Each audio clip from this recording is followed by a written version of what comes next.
lunacy. My Welcome. watch Wait, alarm is going off, but I haven't put it back on yet. that's all right. We don't need to See, track your because now it doesn't really fit. heart rate. Oh, because your club is off. Congratulations. Actually, that was What is that weird music? Weird. I don't hear any weird music. Are you high? Keith left Tory Bash open. There we go. Oh. There we go. Okay. Well, after that introduction, welcome Hi. back, friends with Dave and Shawn. Hi, Shawn. Hi, Dave. How you doing, big guy? I'm okay. I'm actively trying to get my garage in order. You're doing pretty good about it. Yeah. I'm impressed. Anyone who checked last week's episode should be impressed with the change as well. I'm a little under the weather. I just recently came down with the Galvatron variant. The Galvin. It turns out that it was created by the Unicron variant after the Megatron variant was defeated by the Optimus variant, and the Unicron variant needed a new variant to help stop the Matrix of Power. Which is one of like the best lines ever uttered by John Cena, which was I can't remember exactly what it was, but he was like, "They call themselves the Decepticons." Is that not throwing out any red flags for anybody? It takes a writer for John Cena to be witty. Let's go ahead and admit that. I actually have some really interesting stuff to talk about, but let me just talk about some cooking tips from a Bachelor household. I mean, I think you and I have talked about before how those freezer, what do you call it? The freezer hash browns, the little like squares of tater, will cook up just fine, even if they're frozen in like 2 runs through max power on your toaster. Yeah, pretty much. I mean, you're just reheating a pre-cooked product. Right. Just set them upright. If you let them go in like that, you're going to have a bad day. Right. You'll never get them back anyways. Now you're sticking a fork in a toaster. Uh-huh. You have a rice cooker, Shawn? Oh, gosh. Yeah, but we haven't used it in forever. Okay, but your rice cooker has one of those little things in there that you can like steam stuff in with your rice while you're cooking it, right? Yeah. Yeah. Turns out that'll cook up a frozen beef patty just fine. I also have an air fryer, but I don't use it that often. Do you CrossFit as well? Yeah. No, air fry. Here's the deal. Air fryers are pretty cool. If you're totally cool with whatever you're eating being completely devoid of like moisture. Yeah, like you cannot have a moist. I've thrown some weird stuff in the air fryer just to see what happens, and it's the result is not good. Final tip, and this happened just before we started the episode because you said you were feeding your kids and I wanted some food. You take your English muffin. This only works in a toaster oven. Do not attempt this in your regular toaster. You take your English muffin and you crack an egg and you like beat it and like put the egg over the English muffins and pop it in. It actually cooks the egg.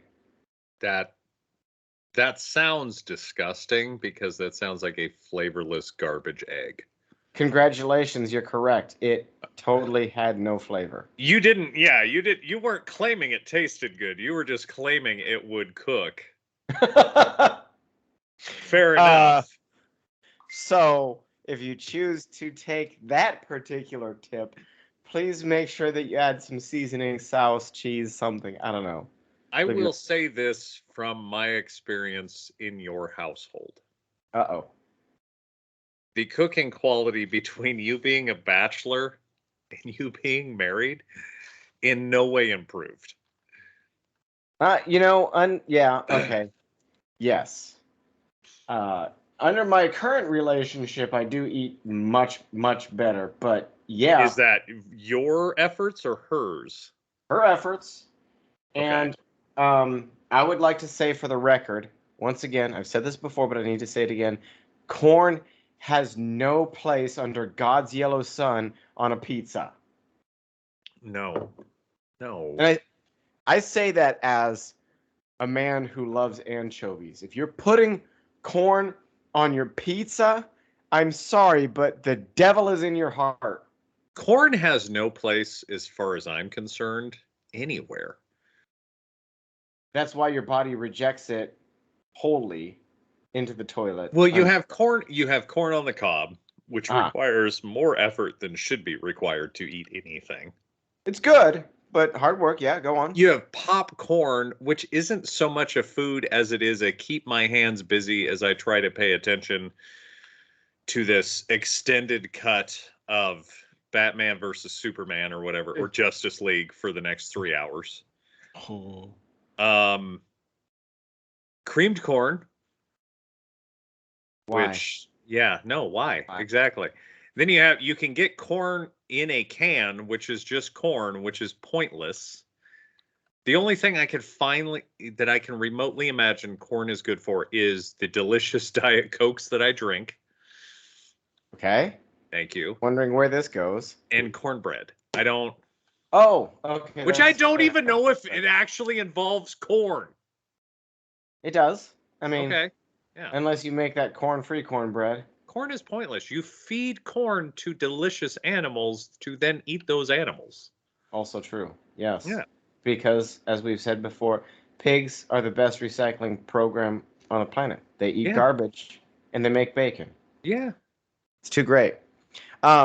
Okay, so we're gonna come back to that, but we're gonna shift. We're gonna shit? To it. Oh, shift. Okay.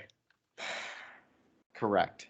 Okay. Okay, so a little criminal justice thing blended in. So I just finished my rotation with population health, which was fascinating because we were working directly with the homeless population right here in Portland, Oregon, which we've talked about a little bit, I think, before. The fact just remains that most perceptions are generally true, but the people on the ground trying to help out really are putting their hearts into it in a problem that they can't easily solve. Okay. With that said, got to meet some cool people. And I say this jokingly, but I really celebrate people who are successful in their recovery. I don't think that we would the number of social workers and caseworkers and so forth would go down by like 95% if people who were in recovery didn't go right into that field after their recovery. Oh, I'm sure, yeah. Which is, it's funny, but it equips them to be very good at that.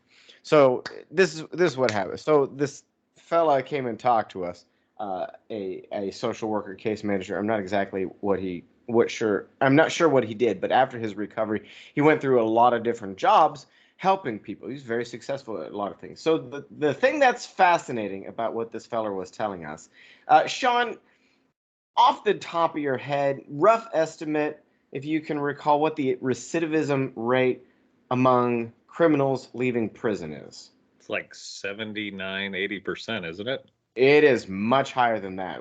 It's over 90. Ah. Yeah. Same for drug use. Recidivism rate among drug use is upwards of 90%, right? Okay.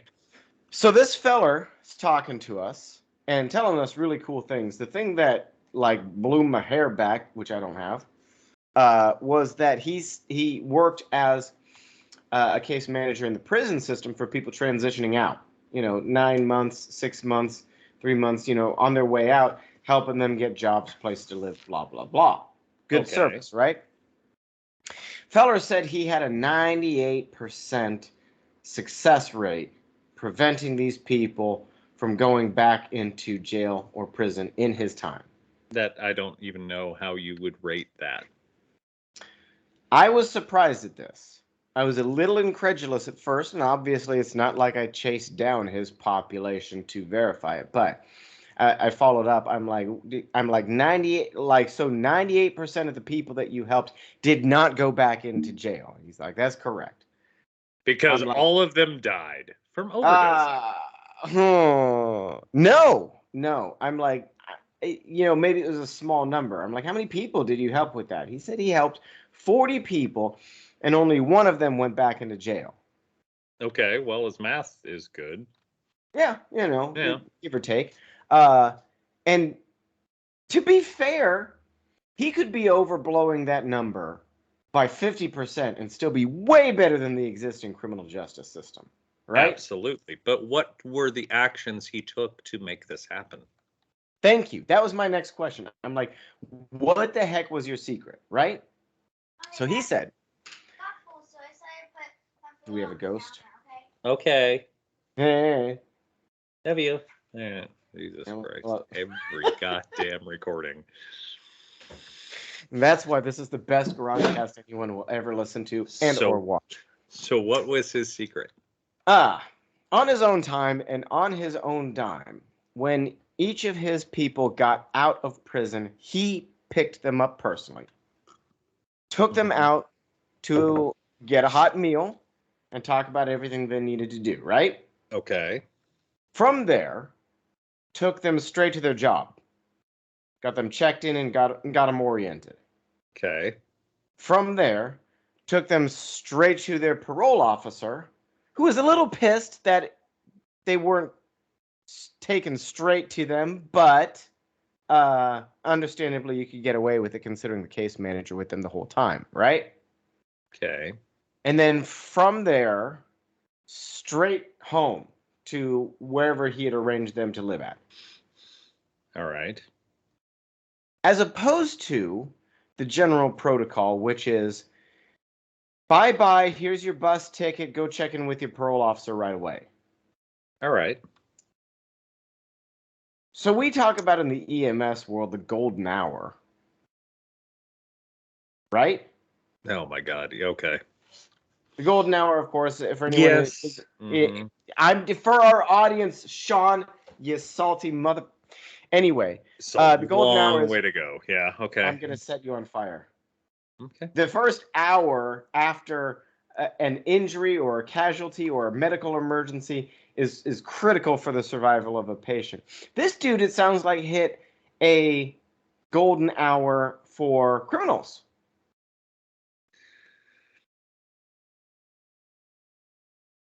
Give me your thoughts. It does sound like that. Yeah.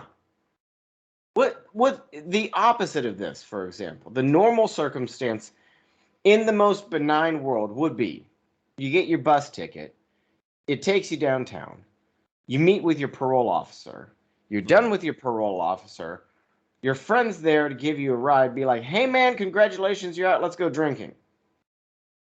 All right. In the best case scenario, right? Right. Right. I can see how that dude was hitting like just a really specific time. He really was. So I agree. I agree with you there. Now, of course, we can't follow up to find out whether or not his statements were true in regards to how successful that was. But the reality is, like we were talking about the last time and so forth, when you have people around you willing to support you, you will have a much higher chance of success than if you're just cast into the wind. Yes. All right. I completely agree with that. Now I got to pull up my notes here because I forgot the other points that I was following up with that. So, and that was really cool. Now, while you're pulling up your notes, let's just say that Ethan Crumbly, the Oxford school shooting suspect, has been appointed a lawyer by the court after his parents only hired lawyers for themselves. Yeah, because they got arrested. Did you hear about that? Yeah. Right. Because we had talked about this. No. They were trying to turn themselves in. That's totally why they were hiding in a warehouse. Right. Trying to get to Canada. Trying to make some phone calls before they turn themselves in. Yeah. Yeah. No, we had talked about this before.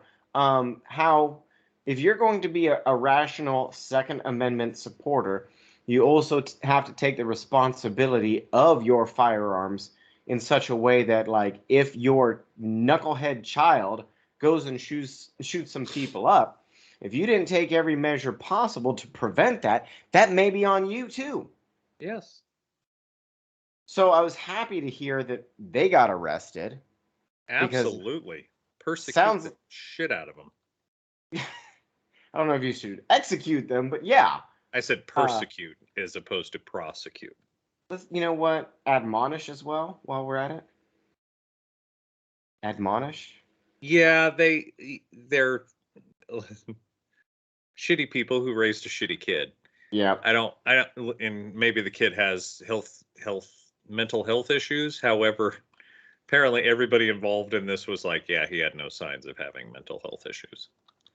Right. So it sounds like he is a result of a household. And an objective person can look at a Kyle Rittenhouse case and say, this kid shouldn't be even charged with most of this, and he should get off with what he could be charged with. And on the flip side, say, charge the kid, charge the parents, charge everyone involved with another case. That is being objective, and that is being smart. To say don't charge him with this? Charge him. Charge him with what, though? What would you charge? What is he, 15? Well, he shot up a bunch of people. Friggin' first-degree murder, since you can almost never do a school shooting without prior planning. And the full gamut of manslaughter for anyone accidentally killed, friggin' endangerment for anything. I have not looked at his charges specifically because that is a pretty easy case, and now that he's got a public defender, good luck. Oh, yeah. You're boned, kiddo. However, the parents retained Shannon Smith and Mariel Lehman, even before prosecutors charged them, each with 4 charges of involuntary manslaughter in connection to last week's deadly shooting. This is via the independent.co.uk. Ms. Smith has represented a number of high-profile clients in recent years, including disgraced former USA gymnastics team doctor and convicted sex offender Larry Nassar, who is accused of using his position to powerfully sexually abuse more than 250 victims over 2 decades. But wait, there's more. She is also represented Jumana Nargwala, who was charged with performing female genital mutilation in a landmark trial that was thrown out by a judge in September, which means that the Crumbleys have retained a lawyer who represents some of the shittiest people on the planet. Indicating that they are. Indicating that they're like, we're shitty people too. Maybe you can help us. Incidentally, Mrs. Smith, who represented the disgraced USA gymnastics team doctor, who was sentenced to 60 years in federal prison on child porn charges and an additional, wait for it, 40 to 175 years in Michigan State prison for child sexual assault. So I would have to say, Mr. and Mrs. Crumbly, or Mr. and Miss Crumbly, you fucked up.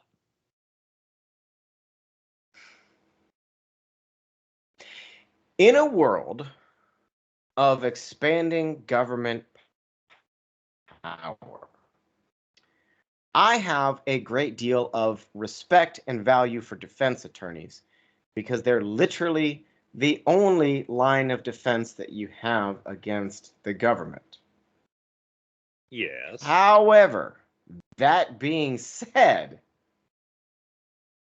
if you've got a client who's a total bag of trash, your job as a defense attorney should be 2 things. Number 1, see to it that that person's rights are maintained. Yes. You can be a total dirtbag and you still have the exact same rights as someone who's a totally upstanding citizen. And that's how it should be. I want to be clear. That's exactly how it should be. And number 2, you should only be there to make sure that the conviction is a clean conviction as well. Meaning that when they throw everything that they possibly can to stick at a person, okay, so these people get manslaughter, for example, for not securing the firearms, just for example, right? And then they want to throw trafficking of a firearm. the defense attorney should be like, I mean, we'll plead guilty to manslaughter or encourage the client to plead guilty to manslaughter, but drop that garbage. You Yes. see what I'm saying? Well, what I would say is if I could choose an analogy Uh-huh. when we talk about the golden hour. Oh, okay. Hit me. If you were a defense attorney assigned to this, Yeah. your job is minimizing damage. Yep. That is all you are doing. Yes. Exactly. There is no off scot-free. No. There is no cleared of all charges. And there shouldn't be. There shouldn't be. Your job is, I'm going to try to make sure when you get out of prison, you're maybe under the age of 70. Right. Right. Like, that's your gig at this point, because they're facing 15 years in prison for this. Should be more. And based off of both of their photos, they've already used up their good years. Huh. Can you share that? You know how to share that on Skype? Let's see. I go down to share Check screen. the little dots. Yep. And while you do that, then I click this, and then I start cut it sharing. out. Our audience is okay. Beautiful. Those are the parents. Wow. Yeah. And apparently he has like an 18-year-old son with another woman, which I'm not backing on. That's not a big deal. But yeah, those are the parents. Now, nobody looks good in their mugshot picture. But if you're going to look like the guy working 3 a.m. at 7-Eleven. No, there was one guy. Hang on a second. He looks like the guy working 3 a.m. at 7-Eleven who has to check in with his parole officer every week because he has a tendency to remove his tracking anklet. And she, honestly, is looking at the camera with the intensity of somebody who wants to murder. Yes. If you're going to know that your mugshot is going to be published in every newspaper and you are going on trial, maybe you should try more not to look like a murderer. Now, to be fair, go ahead and cancel your share screen there. Stop sharing. Beautiful. Man, you're so good at this. Did I tell you that recently? You're good at this. I know. I'm okay. Here we go. Start sharing this lunacy. The handsome felon. You remember that guy? Yes, I do. Yeah. Maybe the only person in history ever to look good in their screenshot. Or their screenshot, excuse me, their mugshot. And speaking of, I gotta share another item here. Hang on just a moment. Speaking of all of our crime fun, while we're on the crime kick again, let me just read this to you. 8 Argentinian police officers have been fired after they claimed nearly 1,200 pounds of missing marijuana from a police warehouse was eaten by mice. Okay, what? Yeah, but mice have destroyed electrical infrastructure before. Like, were they fired because it was proved to be incorrect or a lie? Were they fired because they didn't hire Orkin to come out and spray for mice? Like, as we imagine the fun of super high mice, because it is possible that the mice did chew up some of it. Yes. The pot went missing first. Rather than reporting it missing, when asked, "Hey, where's this 1,190 pounds of pot?" they said, "Oh, mice ate it." So even let's do some math here. Right now, good weed. All right. It's like 180 an ounce. How many ounces in a pound? What is it? 8. You gotta start selling pot, sir. So we'll say $1,000 a pound. Sure. Okay, for good weed. Uh-huh. But we'll say this was shitty confiscated weed at $400 a pound, Uh-huh. which is super cheap. Like, that's stuff you wouldn't even want to smoke. I don't know this because I smoke. I know this because I live in Las Vegas, and we are all about the marijuana. So if we $480,000 worth of marijuana, Uh-huh. Now, I would here's I would be trying to find the mouse shit and sell it. if it were real, but of course, a spokesperson for Judge Adrian Gonzalez Charvet, however it's pronounced, said a lot of corpses would have been found in the warehouse if mice actually consumed the pot. This is true. Or, in other words, that much pot. There would have been a lot of dead mouses. Okay, homie. Jesus. For Are we those going to of cover you, how Alec Baldwin didn't actually shoot anybody and he's blaming the gun? we can talk about that. You and I talked a little bit about that just offline. Yes, Yeah, he didn't because pull I the trigger. found out more about it. Go on. Go on. He didn't fire the gun. He pulled the hammer back and then let go of the hammer, and the gun apparently fired itself.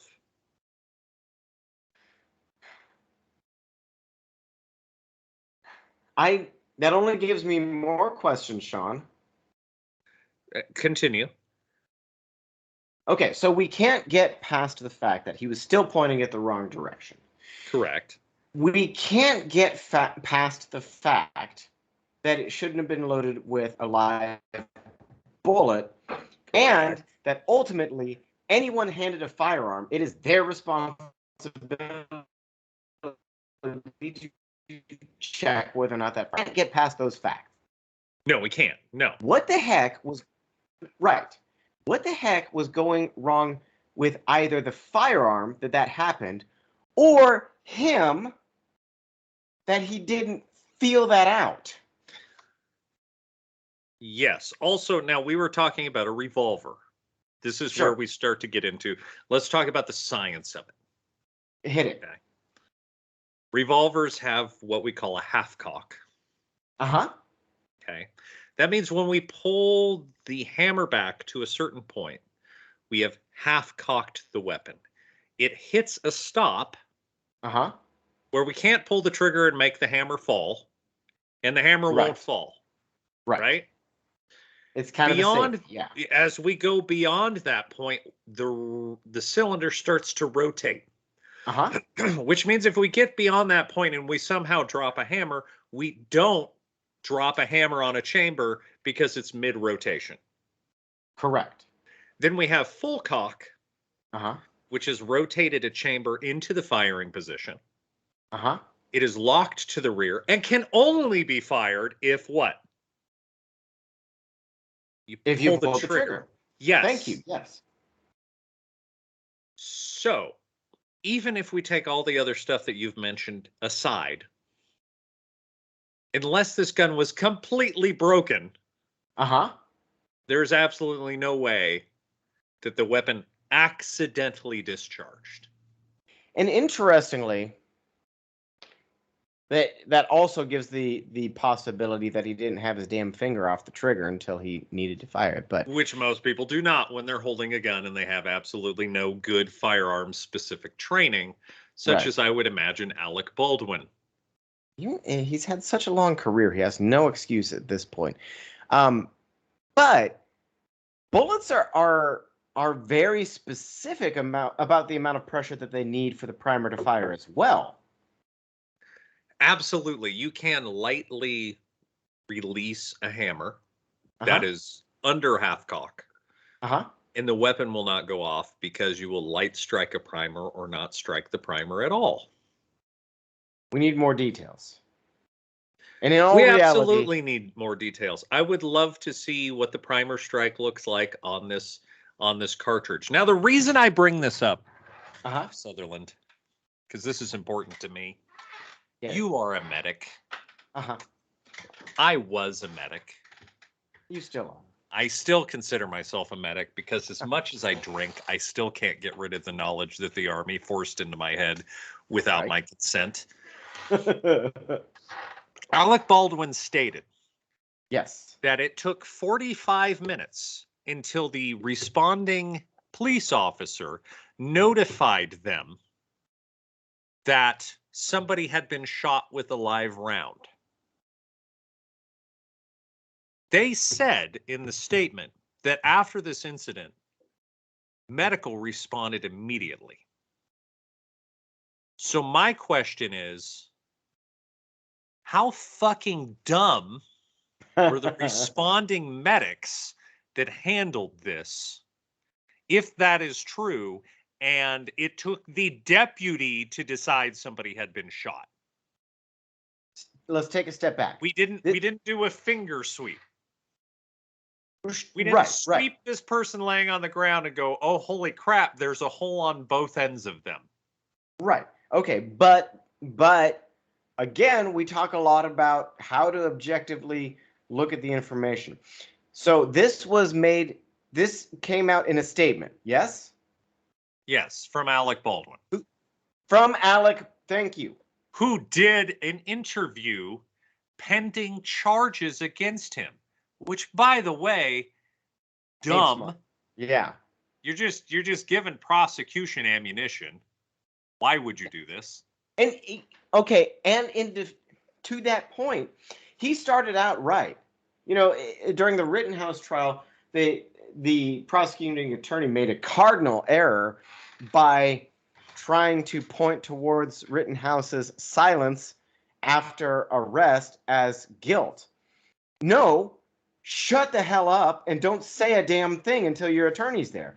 And I will say this right now, not to interrupt you. If you were ever involved in a self-defense shooting, you take your wallet out, you take the ID out of it and your concealed weapons permit, if applicable.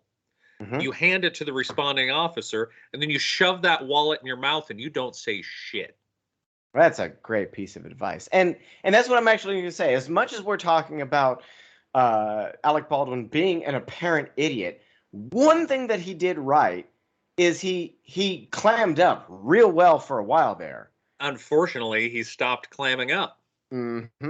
So I don't know who his attorney is, but he didn't do that job very well. And that being said, again, because we're talking about charges, Baldwin should be charged. And if with in his mindset, at a minimum, something related to negligent discharge of a firearm. Right. A few other people on the set should probably be charged as well. But specific to Alec Baldwin, because he's doing this song and dance about, I didn't pull the trigger, it's not my fault, blah, blah, blah, blah, blah. All of this stuff. The feller, on the one hand, can't be as he's doing, and on the other hand, not honestly welcome the charges. Absolutely the way he's not. Acting, no. If he's this innocent, he should be like, yeah, we'll take it to court, and I will beat this, and I will show everyone that I'm innocent. Right. Or he has been anti-gun for a very long time. Own up to it. If you want to live in a society that holds people accountable for actions with a firearm, then you have to hold yourself accountable for actions with a firearm. The problem is, as a celebrity, he is trying to hide behind the layers of responsibility that were supposedly in place before him, because apparently he's held to a different standard. Whereas you or I, if we pick up a firearm, have to follow a specific set of guidelines before handling that firearm. Correct. Absolutely correct. So we'll see what else happens with the Lolita Express as well, whether or not celebrities can avoid that. Different. And then you have Keanu Reeves who's like, yeah, your rights are none of my fucking business. I'm going to do these John Wick movies. They're fun. Thank you. Yeah. Because that man has trained. Yeah, that's a different thing too, right? He's actually real. Trained with a firearm. If I handed Keanu Reeves a firearm right now, his first response would probably be like, I need you to prove that weapon is unloaded before I take it from you. Sure. Wow, good job, Keanu Reeves. As opposed to Alec Baldwin, who's like, did you load the gun? Because I have no idea how these things work. Right. Transition. Speaking of guns. Yes. Cowboy Bebop. Yes, Cowboy Bebop, a Netflix live action adaptation of one of my favorite animes of all time. I have watched the entirety of it twice now. Yeah. You have watched the first episode. First episode. And have you watched the original anime? Tiny amounts. So, okay, to that point, I want to make a comparison of this going forward. I want to try to find times to watch this show because I'm watching it without hardly any backstory. I thought I knew something about the anime, and I'm like looking people up. I'm like, who the heck is this person? Right. So I will look forward to exercising this going in further episodes as an objective person. It's a good show. I really like it. Not But I only took note. as not only okay, and I will say before we get to your notes, I Uh, like it not only as an original Cowboy Bebop fan, I'm really happy how they adapted it to live action. uh-huh. But even if I didn't have the context of the original anime, I'm very happy with the show itself. So first off, Yes. for anyone watching the show who hasn't watched it yet, or anyone like yourself who loves the show, go watch a stand-up special by Bill Burr. He's hilarious. You'll enjoy Yes. it. And then watch the opening casino scene from Cowboy Bebop and tell me that Tanaka, the criminal that they bring on, was not channeling Bill Burr in his mannerisms and vocality. Very much so. However, now this is where I have context. Uh-huh. Tanaka is based off of the opening scene from the Cowboy Bebop movie, Okay. where in the opening scene of that movie, a convenience store is being robbed, and the Uh-huh. individual robbing it worked for the security company that was hired by the convenience store. So, yes, very Bill Burr-ish, Uh-huh. however, very much more drawn off of the movie itself. Well, thank you for parsing that down, fanboy, in the most exciting way possible. Mustafa Shakir. Did I get that right? Is that the I dude's name? believe so, and he's wonderful. Mustafa Shakir. Okay, I fell in love with the dude in the second season of Luke Cage. Luke Cage, first season was like pretty good, but it was the supporting cast that kind of got me into it, right? Second season, Mustafa Shakir, like he has got the sun's pull of gravity on him in season 2. Every Yes. scene that he's in, you're sucked into his performance. Yes, He he's plays fantastic. amazing in that. He plays Bushmaster. He gets swallowed into the Jamaican culture and everything presented by that. He is phenomenal in that. And dude has some depth in acting because he shifting into Jet for this role. I'm sitting there. I'm like, where the heck have I seen this guy? Where have I seen this guy before? I had to look it up, and I'm like, that's what you're supposed to do as an actor. He adapted. Yes.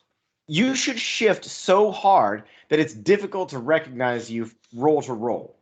He adapted Spike really well, like very true to the character. Jet, not Spike. I'm sorry, he adapted Jet. Yes, Yes. extremely well.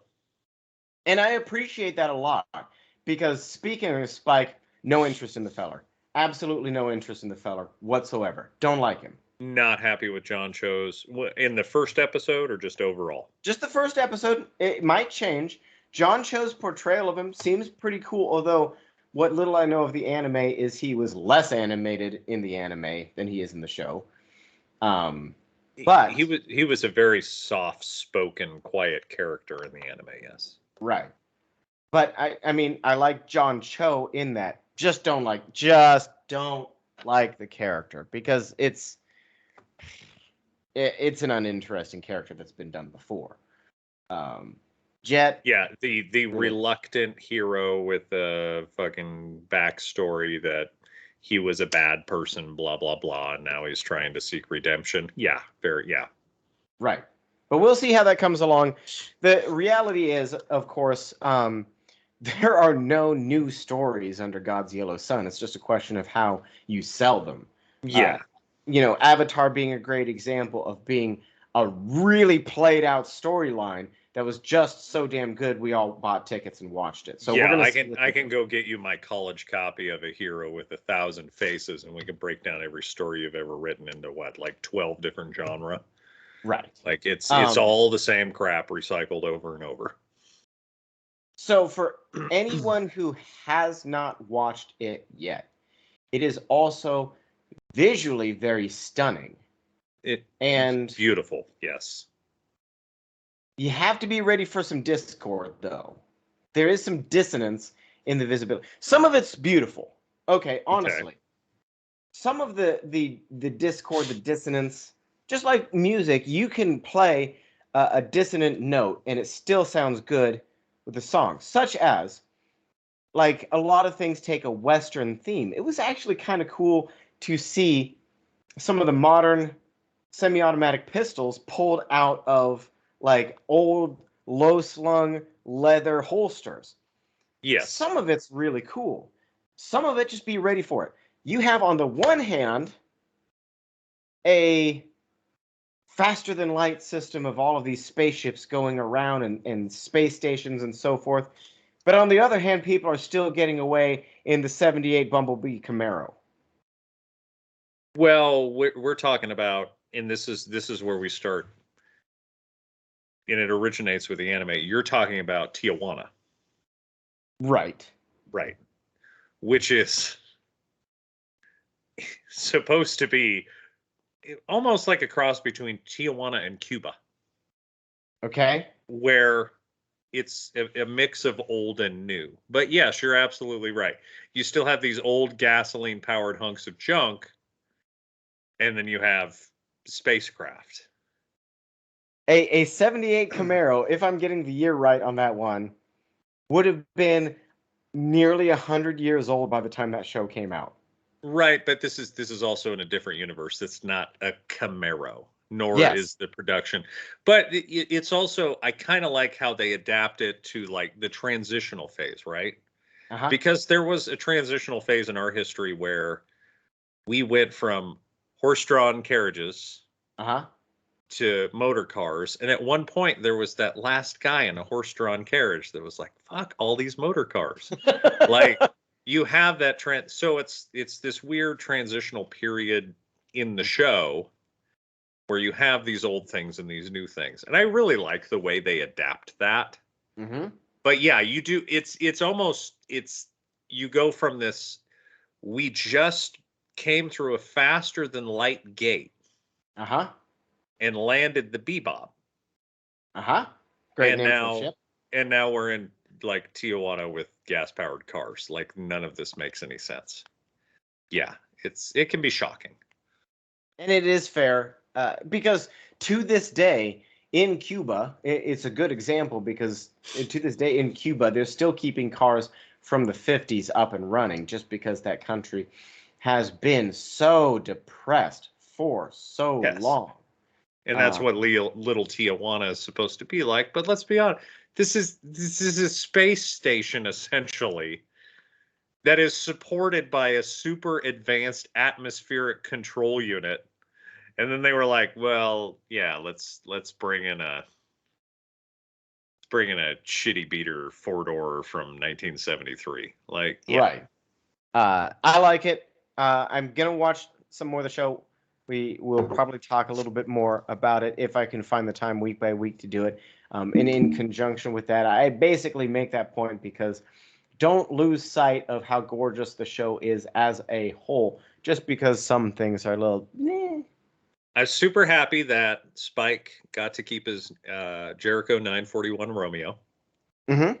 which is his sidearm, which I think Uh-huh. is it's a high power knockoff, whatever. Really cool gun. Sure. Jet uses a Chiappa. Love it. I saw it immediately, and I'm like, my boy back in it. uses a full-sized chop. Yeah, that was really cool. And then Faye uses what looks like a Glock 22 or something. What did you think of the character Faye? I'm going to be really interested to see how they play out because, again, I remember a little bit from the anime, and again, it seems like she's a little bit more. I feel like she's playing a little bit more fun and a little bit more Harley Quinn than the original character was. I agree. But we're going to see how it goes. Yeah. I'm not sold on the cast either yet. We're going to see how she does. Not sold on her. Mustafa Shakir, great cast for Jet. What's his bucket? Great cast for Spike. Wait, what do you need? But you need it. Okay, cool. Share with the class. Can we have some? Okay, I'm good. Thank you. I want some of what he's having. Jesus fucking Christ. The only thing I could say about Cowboy Bebop is in the first episode, did we meet our antagonist? Vicious. Oh yeah, I'm sure the head of the syndicate, the feller who does the unbutton the jacket, cut someone with a sword, and we'll see how that goes. We're gonna see how you feel about Vicious's development. That's his name, Vicious. Vicious, okay, that is. We'll because Spike was, I think Spike's name was Ruthless? Fearless. Fearless, I'm sorry. Yes, Spike was fearless and he was vicious. Yeah, I can see where this is going already. Yeah. Speaking of. Anyway.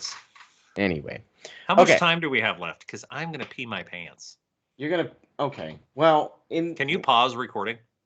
You know what? We can wrap it up from here. I got a bunch of stuff for next week. Shawn, I love you. Go pee. Hey, you know what we could do? We could record next week's episode right now after I go pee. No, because I need new material. Okay. All right. I got to go pee. Bye-bye. Bye.